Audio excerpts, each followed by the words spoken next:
오늘은 이사야 31장 1절부터 9절까지의 말씀을 통하여 여호와를 구하지 아니하나니 라는 제목으로 하나님의 말씀 함께 나누겠습니다. 출애굽의 뜻을 가진 헬라어 엑소두스는 밖으로라는 뜻을 가진 엑스와 길이라는 뜻을 가진 호도스라는 단어의 합성어입니다. 이것을 합쳐보면 길 밖으로라고 정리할 수 있습니다.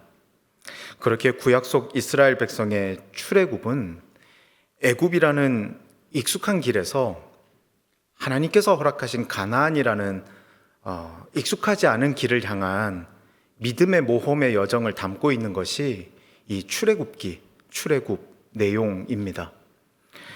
여러분은 모험을 즐기시는 편이신가요? 여러분은 어떠십니까?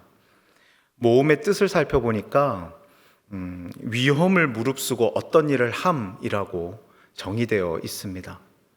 여러분은 어떠십니까? 모험을 즐기시는 편입니까? 좀 더 깊게 질문을 드려보죠. 여러분은 믿음의 모험을 즐기시는 편이십니까? 믿음의 모험.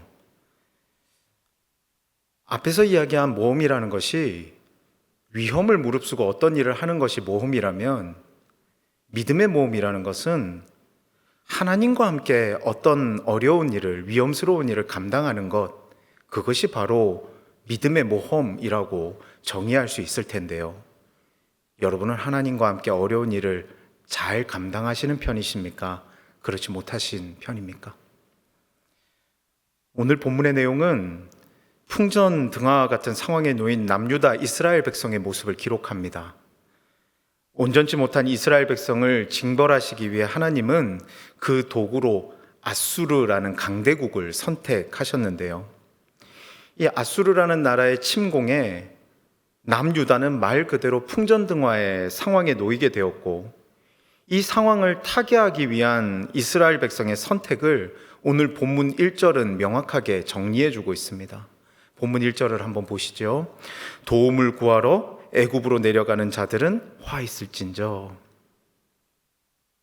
그들은 눈앞에 닥친 고난에 하나님이 아닌 애굽에게 도움을 청하는 것을 선택했습니다.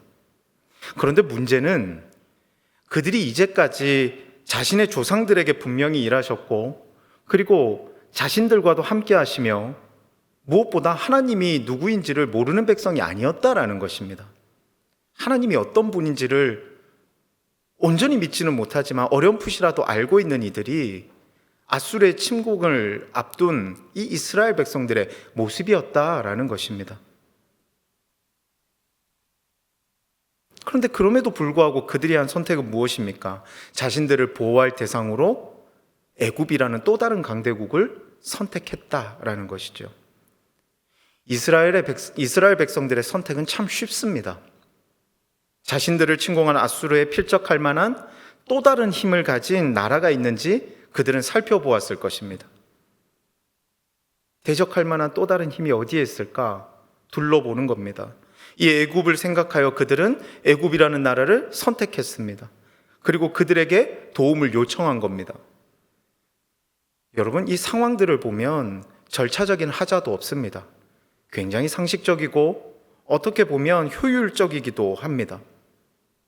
꽤 괜찮은 선택을 한 것처럼 보입니다.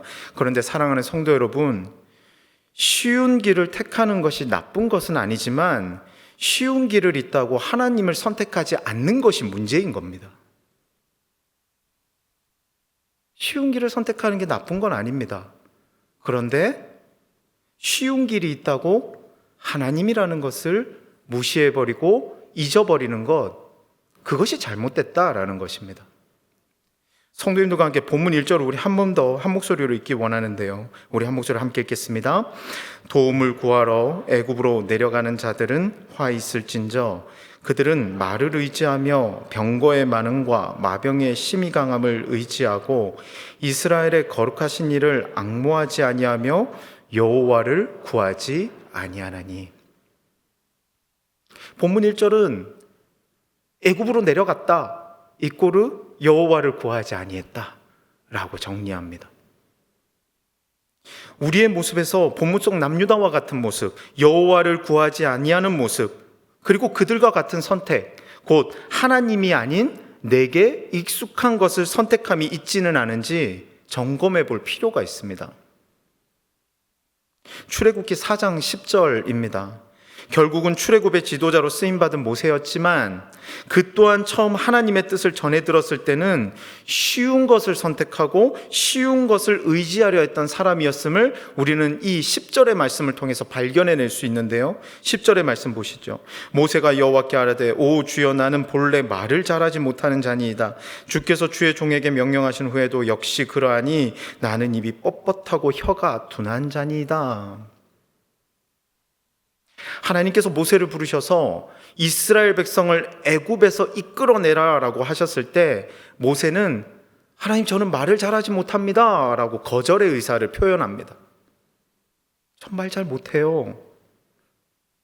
그런데 곰곰이 생각해 보면 이는 그 또한 익숙한 것을 사용하려 하고 출애굽을 이끄는 일에 하나님보다 말이라는 설득의 도구를 우선하는 이가 모세였음을 우리는 발견할 수 있는 것입니다. 하나님과 함께하는 모험보다 하나님이 없는 인간의 능력이 출애굽의 유일한 방법이라고 하나님께 설명해 주고 있는 모세의 모습인 겁니다. 말을 잘해야 됩니다. 그래야 출애굽을 이끌어낼 수 있는 겁니다. 하나님이 있고 없고 그게 중요한 게 아니라 리더라면 필히 말을 잘할 수 있어야 됩니다. 그 이야기를 지금 하고 있는 겁니다. 그러나 모세의 대답에 하나님께서는 뭐라고 말씀하시는 줄 아십니까? 다음과 같이 분명하게 설명하시죠. 출애굽기 4장 11절입니다. 여호와께서 그에게 이르시되 누가 사람의 입을 지었느냐? 누가 말 못하는 자나 못 듣는 자나 눈 밝은 자나 맹인이 되게 하였느냐? 나 여호와가 아니냐?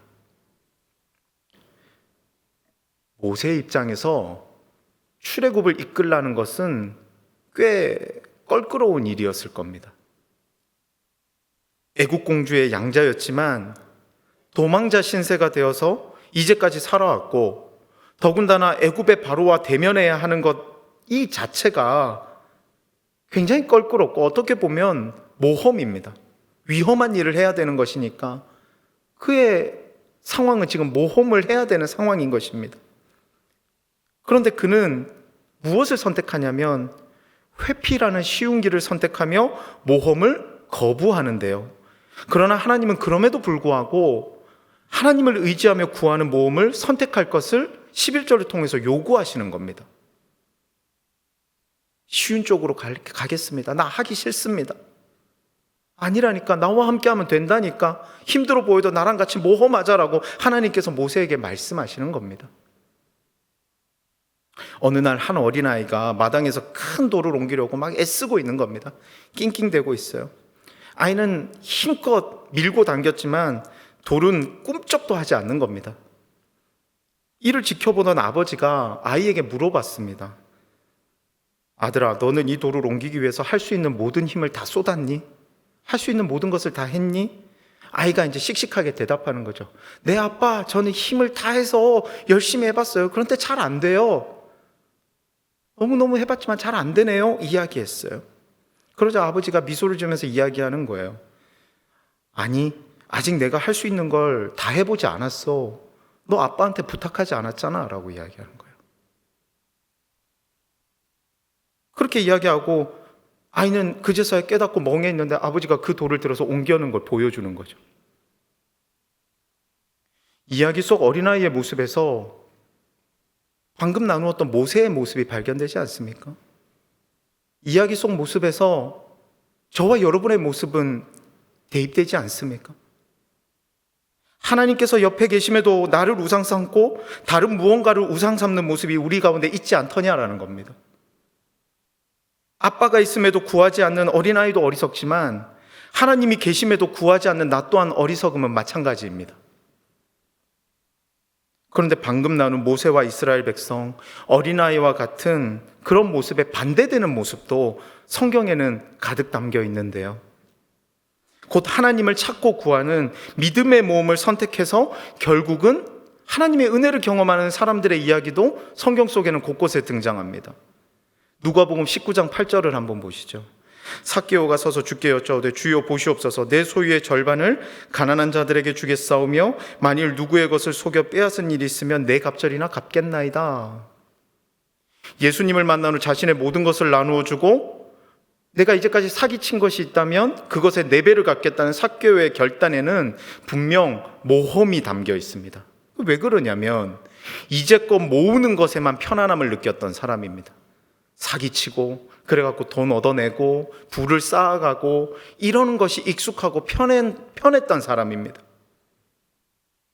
그런데 그 사람이 어색한 일을 하는 겁니다. 힘든 일을 하는 겁니다. 그것에 도전하는 겁니다. 이제는 나누어 주겠답니다. 사기치지 않겠답니다. 익숙하지 않은 것을 하는 거죠. 불편한 일을 감당하는 겁니다. 그러니 이것을 모험이라고 설명하는 것은 타당하다라고 봅니다. 그런데 그의 모험이 세상이 이야기하는 간단한 모험이 아닌 주님을 모시고 하는 믿음의 모험이었음에 중요성이 있는 겁니다. 이런 삭개오의 믿음의 모험에 하나님은 다음과 같이 말씀하시는데요. 누가복음 19장 9절에 보면 예수께서 이르시되 오늘 구원이 이 집에 이르렀으니 이 사람도 아브라함의 자손임이로다. 쉬운 길을 선택할 수 있습니다. 예수님은 예수님이고 내가 잘하는 거, 사기치고 돈 모으는 거, 그거 하겠습니다. 할 수 있잖아요. 근데 그러지 않는다라는 거예요. 믿음을 가지고 내가 불편하고 익숙하지 않은 것, 주님과 함께 믿음 가지고 모험에 나아가겠다라고 삭개오는 이야기하고 있는 것이고, 그 삭개오의 결단과 다짐에 주님께서는 은혜를 허락하시는 겁니다. 누가복음 23장 42절의 강도의 고백은 더 깊은 고백이 담겨있는 믿음의 모험을 소개합니다. 42절에 보면 이르되 예수여 당신의 나라에 임하실 때 나를 기억하소서 하니 한 강도는 함께 십자가에 달린 예수님을 바라보며 정죄하고 비웃습니다. 네가 예수라고? 비웃어요. 그런데 반대편 또 다른 강도는 무엇이라고 이야기합니까? 오히려 주님을 의지합니다. 근데 여러분 잘 생각해 보십시오. 누가 누구를 의지합니까? 자기랑 똑같이 옷이 벗겨져 있고 자기랑 똑같이 채찍에 맞았으며 자신과 똑같이 고난을 당하고 있는 십자가에 달려있는 누군가를 향해서 의지합니다. 육신의 눈으로 보았을 때 자신과 다를 바 없는 십자가에 달리신 예수님을 향해 구원을 구합니다. 그의 구함에 주님은 어떻게 대답하십니까? 이어지는 43절입니다. 예수께서 이르시되 내가 진실로 내게 이르노니 오늘 내가 나와 함께 낙원에 있으리라 하시니라. 익숙한 것을 버리고 주님과 함께 모험을 선택하는 이에게 하나님의 은혜가 있는 겁니다. 여러분은 모험을 즐기십니까? 더 나아가서 여러분은 믿음의 모험을 즐기십니까? 힘든 일을 하는 것이 모험이라고 사전은 설명하지만 하나님과 함께 힘든 일을 믿음으로 감당하는 것이 믿음의 모험이며 믿음의 모험의 결과는 승리임을 성경은 우리에게 분명히 자랑합니다. 오늘 본문 5절을 한 번 더 함께 읽었으면 좋겠는데요. 한 목소리로 함께 읽습니다. 새가 날개치며 그 새끼를 보호함같이 나 만군의 여호와가 예루살렘을 보호할 것이라 그것을 호위하며 건지며 뛰어넘어 구원하리라 하셨느니라. 하나님은 이스라엘 백성에게 뿐만 아니라 오늘을 살아가는 우리들에게도 분명히 말씀하시며 약속하십니다. 미련해 보이고 익숙하지 않아 불편하고 힘들고 상식적이지 않고 비생산적이고 비능률적이라도 하나님을 구하며 하나님과 함께 나아가는 믿음의 모험을 즐기는 저와 여러분 되시기를 주님의 이름으로 축원합니다. 하나님, 저는 그거 한 번도 안 해봤어요. 못하겠어요. 하나님, 내가 한 번도 안 해봤지만 하나님과 함께하면 내가 할 수 있게 담대하게 나아갈게요. 굉장히 다른 겁니다. 굉장히 다른 거예요. 사순절의 시작인 제1수요일을 맞아요. 더욱 깊이 예수님의 십자가를 묵상하게 결단하는 우리 모두가 지금 이 자리에 모여 주님께 예배로 영광 돌리고 있습니다. 예수님께서 그러셨듯이 십자가 앞에서 도망치거나 십자가를 부인하지 않고 믿음이라는 힘든 모험을 하나님을 구하며 나아가 결국은 승리를 경험하셨듯이 우리에게도 그런 모습이 있기를 주님의 이름으로 축원합니다. 우리도 그랬으면 좋겠습니다. 예배 드리는 것 힘듭니다. 귀찮습니다. 쉽지가 않아요. 믿는 자로서 구별된 삶을 살아가는 것 참 쉽지가 않습니다. 말씀대로 살아가는 것이 참 녹록지가 않습니다. 너무너무 어렵습니다. 그래서 쉬운 것을 선택하는 것이 세상의 유혹이며 사탄의 계략입니다. 그럼에도 불구하고 하나님을 모시고 내가 믿음의 모험을 나아가겠습니다라고 결단하며 그 발을 띄어 나아가는 것이, 그것이 바로 믿는 자의 구별됨인 것입니다. 사순절을 시작하는 오늘 저와 여러분의 또 하나의 결단이 있기를 소원합니다. 힘들고 어려운 일이 있어도 내가 하나님과 함께 나아가겠다라는 결단이 저와 여러분 가운데 있기를 소원합니다. 40일 동안 사순절 지켰다, 이걸로 끝나는 것이 아니라 40일 동안 무슨 챌린지 끝내듯이 그렇게 하는 것이 사순절이 아닙니다. 만약 그렇게 하는 것이 매년 이어진다면 하나님 참 슬퍼하실 것 같습니다. 2025년 사순절이 우리가 믿음의 모험을 결단하고 나아가길, 결단할 뿐만 아니라 실천할 수 있는 시기가 되어지기를 소원합니다. 그리하여서 사순절 기간 내내 곳곳에서 간증이 흘러넘치기를 소원합니다. 내가 쉬운 것을 포기하고 어려워 보여도 하나님을 모시고 내가 나아갔더니, 모험을 시작했더니 하나님께서 이러한 은혜를 주셨고, 하나님께서 이러한 기적을 보여주셨고, 하나님께서 이러한 역사를 보여주셔서 내가 또 한 번 성장하고 내가 하나님의 은혜를 경험했습니다라는 고백이 이번 사순절 기간 동안 흘러넘치기를 주님의 이름으로 축원합니다.